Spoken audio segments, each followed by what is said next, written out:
और अब बात करेंगे शिमला में अवैध मस्जिद निर्माण के मामले में। आज शिमला नगर निगम की अहम सुनवाई है। आज दोपहर नगर निगम कमिश्नर कोर्ट में इस मामले में 45वीं सुनवाई होगी। सुनवाई से पहले शिमला नगर निगम के आसपास भारी तादाद में पुलिस बल तैनात किया गया है। आज होने वाली सुनवाई में लोगों को उम्मीद है कि नगर निगम कमिश्नर मस्जिद में हुए अवैध निर्माण को तोड़ने का आदेश देंगे। वहीं आज शिमला के लोगों का सरकार को दिया हुआ अल्टीमेटम भी खत्म हो रहा है। हालांकि सीएम सुखविंदर सिंह सुक्खू ने साफ कर दिया कि उनकी सरकार कोर्ट के आदेश का पालन करेगी, यानी सब कुछ कोर्ट के फैसले पर निर्भर करता है। वहीं दूसरी तरफ इलाके में बन रही अवैध मस्जिद, कसुमटी इलाके में बन रही एक और मस्जिद को लेकर भी प्रशासन ने तुरंत एक्शन को लेकर सरकार की इस वक्त लोगों ने मांग की है। तो दो मस्जिदें हो गई, संजौली का एक मस्जिद जहां पर अवैध निर्माण को लेकर सवाल उठाए, और दूसरा कसमुटी इलाके में भी बन रही अवैध मस्जिद को लेकर लोगों ने अपना गुस्सा जाहिर किया है और कहा है कि ये भी अवैध तरीके से मस्जिद बनाई जा रही है।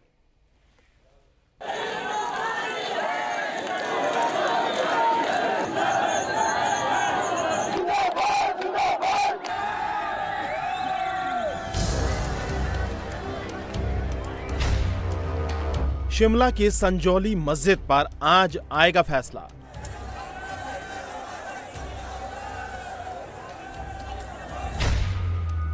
आज खत्म हो रहा सरकार को दिया अल्टीमेटम।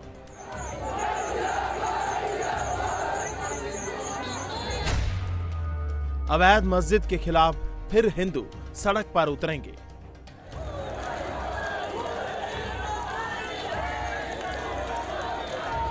शिमला के संजौली मस्जिद में अवैध निर्माण को लेकर आज अहम दिन है। आज नगर निगम शिमला के कमिश्नर कोर्ट में मस्जिद मामले में निर्माण को लेकर सुनवाई होगी। ये सुनवाई नगर निगम शिमला के कमिश्नर भूपेंद्र अत्री की अदालत में होगी। इससे पहले इस मामले में साल 2010 से अब तक 44 पेशियां हो चुकी हैं, लेकिन अभी तक मामले का हल नहीं निकला है, जबकि इस दौरान मस्जिद 5 मंजिला बनकर तैयार हो गई है।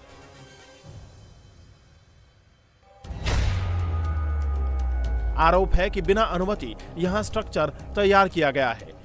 नगर निगम ने यहां 4 मंजिला इमारत के निर्माण की अनुमति नहीं दी। विवादित स्थल पर अब तक 6,357 वर्ग फुट अवैध निर्माण हो चुका है।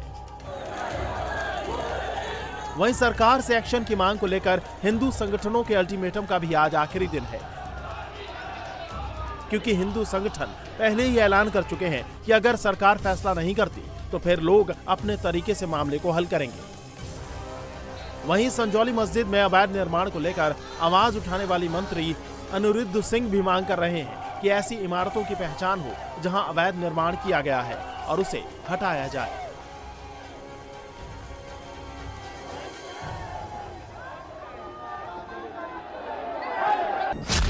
अभी म्युनिसिपल कॉर्पोरेशन के कोर्ट में है।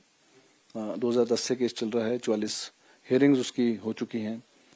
ये भी स्पष्ट है क्योंकि म्युनिसिपल कॉर्पोरेशन ने बिल्कुल रिटर्न जवाब दिया है कि वो इलीगल स्ट्रक्चर जो है खड़ा किया गया है, करीबन 6,327 स्क्वायर फीट का इलीगल स्ट्रक्चर खड़ा किया गया है।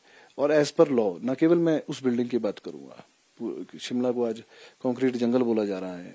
जो टूरिस्ट आते हैं बोलते हैं तो सिर्फ कंक्रीट जंगल है, तो इसकी ये छवि बदलने की जरूरत है।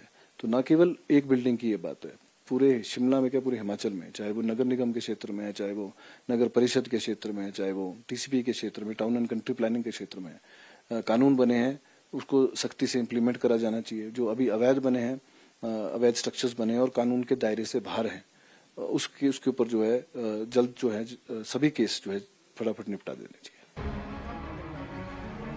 इस बीच शुक्रवार को संजौली मस्जिद में 20 के करीब मुस्लिम समुदाय के लोगों ने नमाज पढ़ी। इस दौरान संजौली बाजार में मस्जिद की तरफ से जाने वाले सभी रास्तों में पुलिस बल तैनात किया गया। वहीं संजौली मस्जिद में हुए अवैध निर्माण पर मुख्यमंत्री सुखविंदर सिंह ने भी साफ कर दिया है कि उनकी सरकार कोर्ट के आदेश का पालन करेगी। भारत एक सेकुलर देश है, धर्मनिरपेक्ष देश है, सभी धर्मों का सम्मान है। जो भी भावनात्मक घटनाएं होती है, भावना में बहकर नहीं होनी चाहिए। कानून के हिसाब से हमें अपना काम करना है और जिस प्रकार शांतिपूर्वक प्रोटेस्ट हुआ, सरकार पूरी नज़र रखे हुए है और अभी मैं अधिकारियों को भी दिशा निर्देश दिए है कि शांति बनाए रखनी है और जो भी आगे कानून के आधार पर जो भी कार्रवाई अगर करनी होगी हम उसको करेंगे। प्रोटेस्टर अगर इलीगल कंस्ट्रक्शन कह रहे हैं तो वो मामला मेरे ख्याल कोर्ट में चला है और कोर्ट उसमें जो भी इलीगल होगा या लीगल होगा उसका फैसला करेगा। लेकिन हमारा दायित्व जो है वो समुदायों के बीच शांति बनाए रखने का, और यही हमारी सबसे बड़ी विशेषता है हिमाचल प्रदेश की कि यहाँ सौहार्द हमेशा बना रहता है।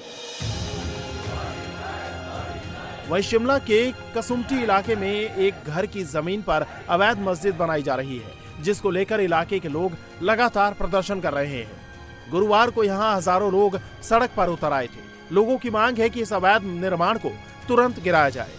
लोगों का आरोप है कि मस्जिद के चारों तरफ से तिरपाल ढककर अंदर काम किया जा रहा है। ये पहले एक घर हुआ करता था, अब इसको पूरी तरह से पर्दों में ढक दिया गया है और अंदर ही अंदर इनका जो आरोप है कि इसको मस्जिद जो है वो बनाई जा रही है। चारों तरफ से आप देखेंगे तो पूरी तरह से इसे पर्दों से ढक दिया गया है। ये तस्वीर जो है ये इस वक्त हम कसुम्पटी की दिखा रहे हैं और लोगों का कहना है कि ये 3-4 साल पहले से ही ये यहाँ पर बननी शुरू हुई है और उससे पहले यहाँ पर कुछ भी नहीं था। अब कोशिश करता हूँ मैं यहाँ से छत से भी दिखाने की, तो ये छत से भी दिखाने की मैं कोशिश कर रहा हूँ, लेकिन कुछ भी यहाँ पे नजर नहीं आ रहा है। अच्छा, पहले ये ऐसे था? पहले इसी में रहते थे। अच्छा। उधर से इसका रास्ता था। ये बाद में ये जो बना हुआ है पक्का, ये बाद में बना हुआ है। अच्छा, ये बाद में बना जी। ये तिरपाल लगा के रहते थे। उसका ना ये खुद के मिस्त्री हैं तो अपने आप से पक्का कर लेते हैं। अच्छा, तो ये तस्वीरें जो है ये बता रहे हैं कि पहले ये एक नॉर्मल घर नॉर्मल था। ये नॉर्मल घर हुआ करता था और यहाँ पे तरपाल में लोग रहते थे। जी जी जी जी। तो अब धीरे धीरे अब इसे पूरा आप देखो ये बिल्कुल पक्का कर दिया। देखो जंग भी नहीं लगा हुआ है, इसके नीचे भी पक्का कर दिया है।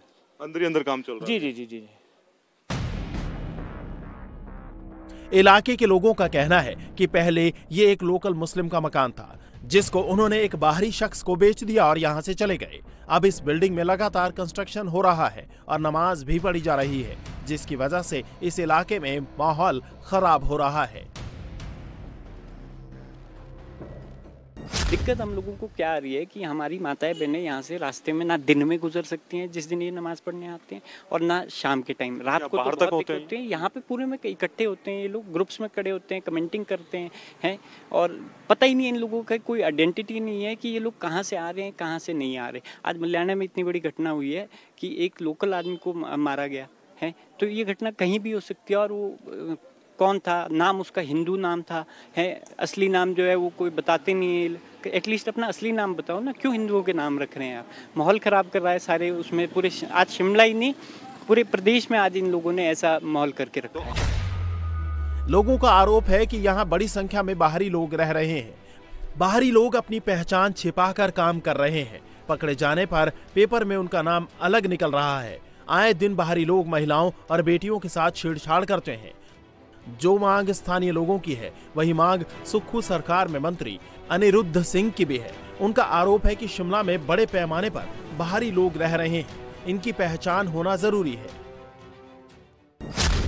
सुधार कभी ना कभी तो करना पड़ेगा कि जो भी बाहर से काम करने यहाँ आते हैं वो किसी भी रूप में आते हैं, एटलीस्ट उनका पुलिस वेरिफिकेशन जरूर हो, ताकि उनकी पहचान हो, कोई क्राइम हो, कुछ हो। कई इंस्टेंस ऐसे यहाँ पे हिमाचल प्रदेश में हुए हैं पास्ट में भी कि मर्डर्स हुए हैं, रेप्स हुए हैं, और वो उनका पता ही नहीं है वो हैं कहाँ चले गए वो। तो अगर पुलिस वेरिफिकेशन होगी तो मैं समझता हूँ उनके अता पता तो रहेगा। और मैं ये भी साथ में बोलता हूँ, अगर मैं भी कहीं किसी प्रदेश में काम करने जाऊँ तो मेरी पुलिस वेरिफिकेशन भी लाजमी होनी चाहिए। ये पूरे देश में कानून होना चाहिए। नाम बदल के जो है वो काम कर रहे हैं, परंतु जब उनकी पहचान या आधार कार्ड देखा जाता है तो उसमें नाम जो है वो सेकेंडरी नाम है। जब पूछा जाता है तो वो तो निकनेम है। तो ये मैं समझता हूँ कि इसकी जांच बिल्कुल होनी चाहिए कि आधार कार्ड जो है, निकनेम तो कोई भी रख सकता है वो नहीं, लेकिन पुलिस जांच से ये तो पता चलेगा कि आपराधिक रिकॉर्ड है कि किसी का कि नहीं है, और ये बिल्कुल जायज बात है। वहीं अब इस मुद्दे पर सियासत भी शुरू हो गई है। मुख्यमंत्री सुखविंदर सुक्खू कह रहे हैं कि हर सरकार के टाइम में इलीगल कंस्ट्रक्शन होता है और उस वक्त सरकार सोती रहती है। वहीं बीजेपी आरोप लगा रही है कि सरकार अगर जनभावना का सम्मान नहीं करती तो लोगों का गुस्सा भड़क सकता है। कोई भी सरकार है, जब अनऑथराइज्ड हो रहा था तो आंखें बंद कर लेती, चाहे कोई भी सरकार रहे, चाहे हमारी रहे चाहे कोई भी। जिस समय एक्शन लेना होता है उस समय करते नहीं, जब बन जाते हैं तो उसके बाद लेते हैं। मेरा ध्यान इसमें है कि कहीं भी कोई भविष्य में अनऑथराइज कंस्ट्रक्शन करे तो उस तुरंत प्रभाव से उसको रोका जाए, किसकी जिम्मेदारी तय की जाए। अब इतनी अनऑथराइज कंस्ट्रक्शनें हो जाती है, फिर बाद में राजनीतिक दबाव पड़ता है, फिर उनको रेगुलाइज करने की बात होती है, कोई 1 स्टोरी कर देता, 2 स्टोरी बढ़ कर देता है। आदमी के स्वभाव में कई बार ऐसा आ जाता है कि क्या पता मेरी सरकार रेगुलाइज कर देगी, राजनीतिक रूप से का लाभ लेने के लिए भी कई बार हम ऐसे फैसले कर लेते हैं। ये हमें तय करना है कि जिस समय अनऑथराइज कंस्ट्रक्शन हो रही हो उस समय वहाँ कौन अधिकारी था।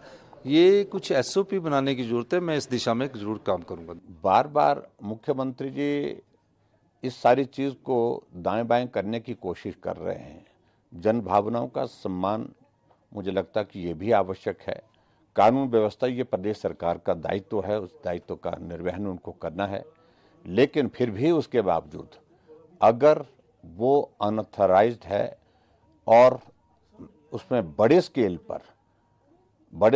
पर जो है वो कंस्ट्रक्शन हुई है, तो उसके पैरामीटर एक जैसे नहीं हो सकते हैं, क्योंकि मैसिव कंस्ट्रक्शन हुई है, मैसिव वो उसका बिल्डिंग का स्ट्रक्चर है। तो अनऑथराइज्ड किसी ने छज्जा बढ़ा दिया, किसी ने थोड़ी बहुत वायलेशन कर ली, वो समझ में आता है। लेकिन ये बहुत मैसिव स्ट्रक्चर है और मैसिव स्ट्रक्चर के खिलाफ मुझे लगता है कि तुरंत इसमें कार्रवाई करनी चाहिए। और मैं इस बात को भी देख रहा हूँ कि अगर कार्रवाई नहीं हुई तो ऐसा लग रहा है कि जन भावनाएं जो है वो आसानी से रुकने वाली नहीं। इस बात को मैं देख रहा हूँ क्योंकि लोगों का गुस्सा बहुत ज़्यादा है। ऐसे में अब सभी को म्युनिसिपल कमिश्नर कोर्ट के फैसले का इंतजार है कि आखिर वो आज क्या फैसला देते हैं या फिर मामला अगली तारीख के लिए टल जाता है।